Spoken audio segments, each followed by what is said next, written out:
안녕하십니까. 언제나 소비자 편에서 방송하는 콘스탄트 김입니다. 이번 시간에는 돈 버는 증여가 되겠습니다. 이럴 땐 증여하면 절대로 안 된다. 이 편이 되겠습니다. 그러니까 증여, 제가 무조건 좋은 편이라고 말했습니다. 하지만 뭐 100%라는 건 있을 수 없겠죠. 증여하지 않을 때도 있다는 것이죠. 그것이 훨씬 더 효과적이라는 것입니다. 하지만 극히 드문 상황입니다. 그러니까 확실하게 그런 상황에 봉착할 수 있으니까 반드시 이 영상을 통해서 여러분 현명한 선택해 보시기 바랍니다. 증여를 하게 된다면 상속세를 줄이게 되니까 반드시 증여를 해야 된다고 생각하는 사람이 많죠. 물론 제가 그렇게 조장했습니다. 일반적으로 증여해야 됩니다. 그러니까 특수한 상황 빼놓고는 무조건 증여해야 되는 것이죠. 물론 상속세가 미래에 증가되는 확정된 비용이기 때문에 상속세를 줄이려면 반드시 증여라고 하는 절차, 정지 작업이 필요하다는 것은 뭐 당연히 알고 그것이 필수라는 것은 이제는 많은 분들이 현명한 그 소비자들, 시청자들이 다 알고 있습니다. 하지만 그럼에도 불구하고 증여하지 말아야 할 때가 있다는 점을 반드시 알아두실 필요가 있습니다. 그렇다면 어느 때 증여하지 말아야 될까요? 증여하면 안 되는 것일까요? 우선 상속세가 그다지 많이 나오지 않는다. 많이 안 나오는데 굳이 내가 증여할 필요는 없죠. 증여세만 나가는 것이죠. 그리고 나중에 상속세 부담 생깁니다. 그러면 이중으로 과세되니까 문제가 되겠죠. 만약에 부모님이 살아계시다면 10억 원 이하, 부모님하고 자녀가 있다면요. 배우자 공제 5억 원 최소, 그다음에 일가 공제 5억 원이니까 부모님이 살아계신 상태에서 10억 원을 갖고 돌아가신다면 상속세는 한 푼도 발생하지 않습니다. 그런데 부모님 중에 한 분만 계시다 이거죠. 그랬을 때는 5억 원만 있었을 때는 일가 공제 5억 원 받거든요. 그렇게 된다면 상속세는 또한 한 푼도 발생하지 않습니다.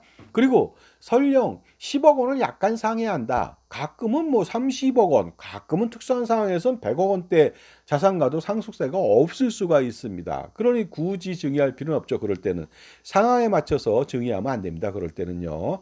물론 똑같은 상황이 아니라면 100억 원대라면 당연히 증여해야 되겠죠. 그러나 특수한 상황은 100억 원대에도 증여하면 안 되는 상황이 있다는 것이죠. 그리고 10억 원을 약간 상회했다. 15억 원, 20억 원, 30억 원 이럴 때는요. 부지기수로 증여하지 않아도 상속세가 발생하지 않는 경우가 있습니다. 왜냐하면 각종 공제를 통해서 상속세가 경감되거나 줄어들기 때문에 그렇습니다. 가령 예를 들어서 배우자 공제 최대 30억 원, 일가 공제 5억 원 또는 기타 장애인, 미성년자, 인적 공제가 많은 경우에는요. 순금융재산 공제 2억 원, 동호주택 상속 공제 5억 원까지 고려한다면은 정말로 30억 원 가지고 있어도 상속세가 안 나오거나 거의 없을 수가 있으니까 그럴 때는 사전 증여하는 것은 무의미하다는 뜻이 되겠습니다. 그리고 또 상속을 목전에 뒀습니다. 바로 임박했다는 것이죠. 그랬다면 부동산 등의 경우 증여한다면 오히려 손해가 발생될 수도 있습니다.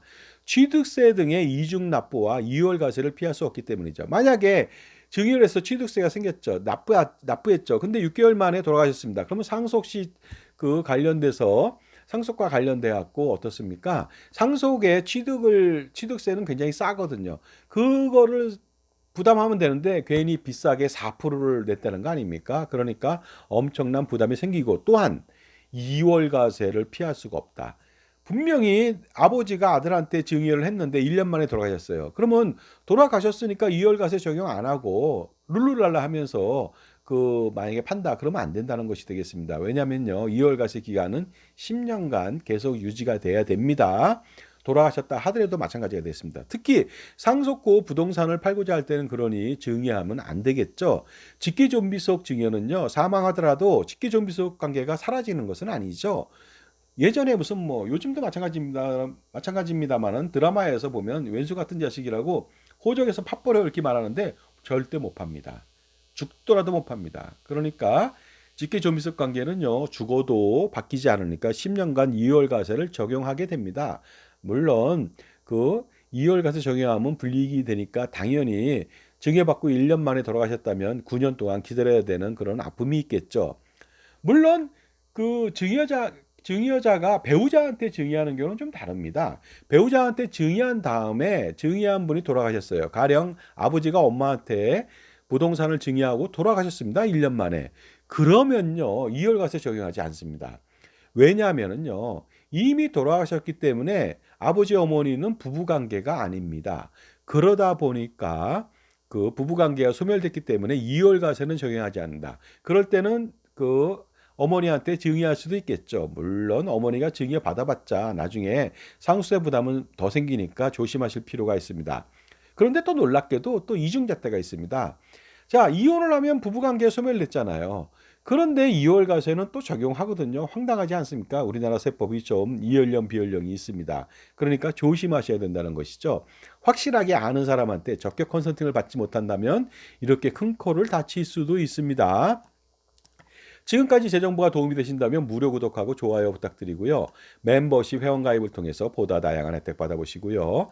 그 콘스탄트 김의 저서 증여세, 상속세, 절세자습서 이북으로 절찬리에 스테디북처럼 판매 중에 있습니다. 그러니까 몇천 원밖에 안 됩니다. 요 금액 8,500원 정도인데요. 8,500원 투자하셔갖고 8,500만 원, 8억 5천, 85억 원 절세할 수 있는 비법을 한번 찾아보시기 바랍니다. 그리고요. 혹시라도 이런 거 다 떠나서 너무 많이 증여를 하게 된다면 나중에 상속 공제 한도에 걸려서 공제를 다 하려고 했더니 공제 한도에 걸려서 공제를 더 이상 못하는 것이죠. 그렇게 된다면 상속세를 엄청나게 또 피해를 보게 됩니다.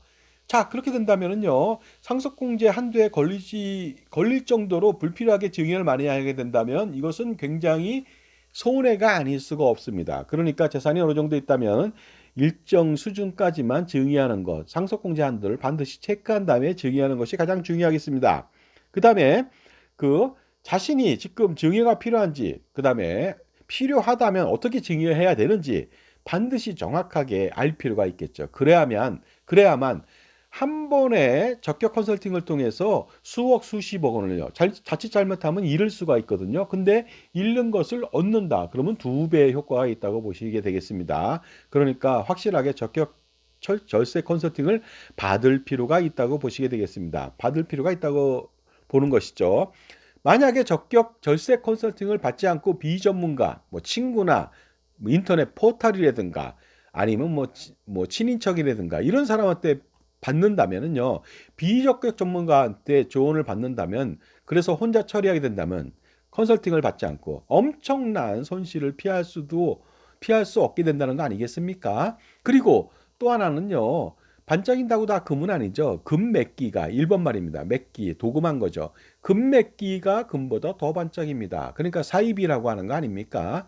그러니까 사이비 전문가한테 잘못 걸렸다. 그러면 이거는 모르는 게 더 낫습니다. 알면서 조금 아는 것이 오히려 엄청나게 소탐대실이 되거나 폭망하는 사태가 벌어지거든요. 그러니까 여기서도 절대로 조금 아는 사람한테 접근해서도 제가 볼 때는 안 되는 것 같습니다. 그러니까 증여세 상속세는요, 정말로 종합예술입니다. 그러니까 어느 한 부분만 보고 팀만 가지고서 전체를 그 다 컨설팅하고 저세했다고 보시면 정말로 그 만만의 콩떡 천만의 말씀이라는 말씀을 꼭 드리고 싶습니다. 마치 적격 절세 컨설팅을 제공하는 종합자산관리사의 역량이라고 하는 것은요.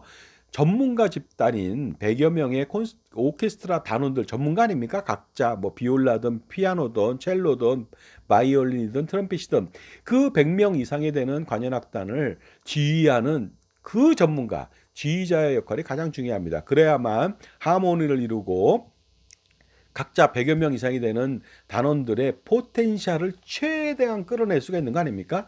그러니까 그런 전문가의 역할이 필요합니다. 종합자산관리사는 바로 그런 오케스트라를 지휘하는 전문가, 지휘자 같은 그런 역할을 해야만 엄청난 금액을 절세할 수가 있습니다. 자산을 하면 엄청난 고민이 많겠죠. 단 한 방에 해결할 수 있습니다. 해소할 수 있습니다. 콘스탄트 김의 NGP 플랜을 실행하시면 되겠습니다. 할아버지, 아버지, 손자는 3대 동안에 100년 동안에 200년, 300년, 400년 동안에 세금호사를 펼쳐서 제공하니까 엄청난 금액을 절세할 수 있겠죠. 엄청난 금액 얼마라고요? 미래 가치로 절세하잖아요. 수백억, 수천억 그 이상이 됩니다. 그래서 제가 2025년도 을사년 한 달 동안에 그 NGP 플랜에 대해서 상담을 하신다면 컨설팅을 하신다면 무료로 응해 드리겠습니다. 그러니 이 기회를 놓치지 마시기 바랍니다. 지금 바로 전화 주시기 바랍니다. 010-5473-9327 콘스탄트 김입니다. 지금 전화 주신다면 현명한 할아버지, 할머니, 아버지, 어머니가 되실 수 있는 기회를 얻으시는 것이죠. 보통 상담을 받고요. 나서 반드시 실행을 하게 됩니다. 만족하니까요. 그랬을 때 실행할 때는 제가 처음부터 끝까지 그 법인 설립부터 운영 뭐 전반적인 거 다 하겠죠. 집중적인 지원을 하니까 여러분은 편안하게 의사결정만 하고 저의 금융집사, 자산관리집사, 재무설계집사의 조언과 리포팅을 받으시면서 의사결정만 하시면 되겠습니다. 자, 어떠십니까? 살아가면서 가장 중요한 거요. 그 골프 황제라고 하는 타이거 우즈도요. 자기 혼자 골프하지 않습니다. 코치진이요 무려 10명 이상 되고요. 그다음에 캐디가 반드시 필요합니다. 그렇게 잘 치는데도 불구하고요. 그러니 여러분들요. 타이거 우즈도 아닌데 어떻게 하실 겁니까? 자기의 자산 관리를 지켜줄 수 있는 자산을 불리고 그다음에 재산을 지켜줄 수 있는 자산관리사 만나는 것은요 복이라고 볼 수가 있습니다. 반드시 자기 편의 종합자산관리사 만나시기 바랍니다. 은행이나 금융기관이나 증권이나 보험이나 만약에 그런 데 속한 사람이 뭐 객관적으로 공정하게 여러분을 평가하고 컨설팅을 할 수도 있습니다. 하지만 이해상충이 벌어진다면 어떤 일이 벌어질까요? 여러분들 그 사람들한테 월급 주는 거 아니잖아요. 월급 주는 사람 편을 들지 않겠습니까? 그러니까 그런 리스크가 있으니까 독립된 자산관리사를 만나는 것이 가장 중요합니다. 감사합니다.